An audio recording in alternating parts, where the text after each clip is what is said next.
I don't want any part of it. Well, you are part of it. It is a matter of the law. The law? The law? Where's the law, Drew?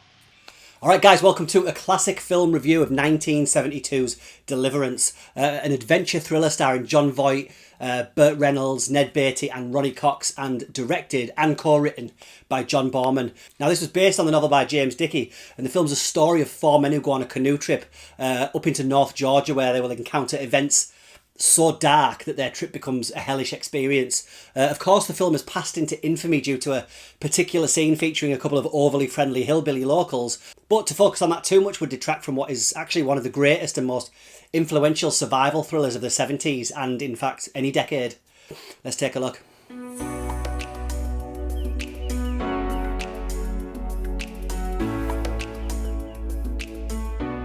So Deliverance revolves around four Atlanta businessmen who go on a canoe trip to a river that's about to become a lake when the area is submerged due to the construction of a new dam. We have Jon Voight playing the pretty sensible Ed, Ned Beatty is the condescending Bobby, Ronny Cox is the green as grass Drew, and of course we have Burt Reynolds as the alpha male outdoor fanatic Lewis. He's the one leading the trip up the yet unspoiled Cahulawassee River, which begins as a stunning sightseeing tour and descends into a battle for survival. And the film really is a movie of two halves, with the first setting up our characters and showcasing Milos Sigmund's brilliant cinematography, and the second, taking place after a scene of a shocking assault and vengeful violence, is an escape movie really, the river and its surroundings becoming sinister obstacles. Now, the two most well-known scenes in Deliverance firstly feature a banjo duel between Ronny Cox and a local rural kid played by Billy Redden. Although the two are able to play together, at least at first, there's a darkness to the scene that foreshadows the disconnect between the four city slickers and the local people in the movie.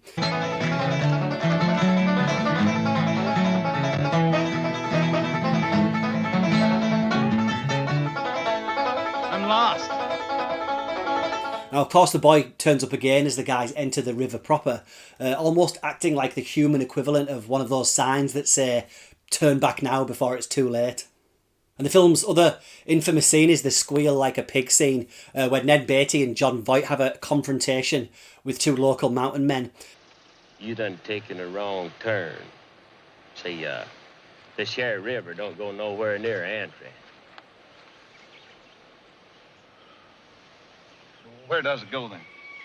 Now, quite staggeringly, this was Ned Beatty's first film role, truly getting thrown in at the deep end as his character is sodomised by force in one of the most disturbing scenes in the history of cinema. This is another one of those movie scenes which became a playground legend for me when I was younger. The fear of being miles away from home, of being visitors coming face to face with a world of lawlessness. Well, gentlemen, we can talk this thing over. What is it you require of us? Well, we require that you get your goddamn ass up in them woods. All right, now, look. You get right now, Taylor. Okay, all right. Get up there. Now, what I personally love about this point in the movie is that Burt Reynolds, who's been getting on everybody's nerves about how much of an outdoors master he is, he becomes the group's true saviour.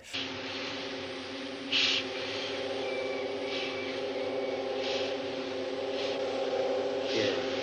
Hold that on.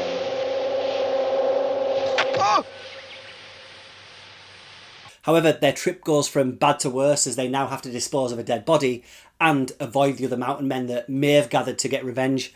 And it's here that Jon Voight's character starts to shine, with his transformation from a perky family man to a warrior survivalist who leaves his comfort zone far behind in order to survive.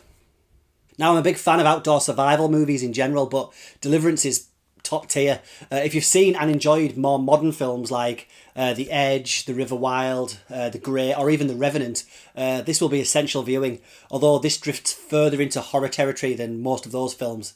Now, I also love the idea that the river and surrounding area will soon be flooded and therefore wipe away any and all evidence of what these guys have been through, and that the moral quandaries the men face slowly dissolve the more dire their situation becomes.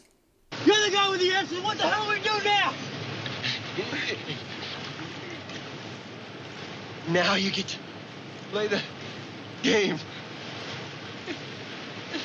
And it's great seeing the power dynamic between the four men shift around, and the guys who we meet at the start of the film are very much changed by the time the final credits roll.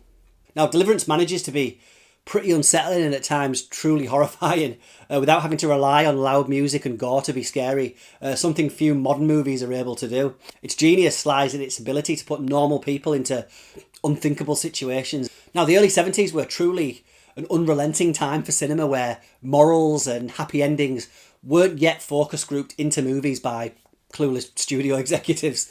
Now, no spoilers here, but the film ends with a kind of coda, a few moments for the characters and us to exhale, and comes also with a final word of warning.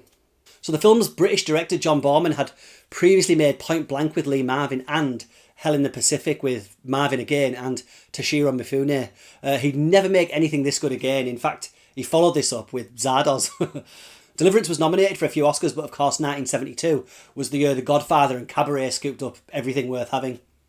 And this was also the movie that made Burt Reynolds the superstar he became after a decade or so bouncing between TV movies and theatrical films. The former stuntman was finally a movie star. So Deliverance is one of the finest films of a decade that featured no shortage of masterworks. Its setup went on to become the basis for an entire subgenre of horror movies that revelled in the idea of remote areas populated by dangerous, uncivilized communities. The Hills of Eyes and even the Texas Chainsaw Massacre are spiritual successors to this. And although there is moments of action and violence, Deliverance is a slow-moving film which really works in its favour. It gives us time to think about what's happening and what we're seeing, or what might happen and what we'd rather not see. It shows us serene settings and well-photographed panoramas of woodland and water, but reminds us that the ugliness and true evil can be found not far from the shore. Go check it out. Don't ever do nothing like this again. Don't come back up here. You don't have to worry about that, Sheriff.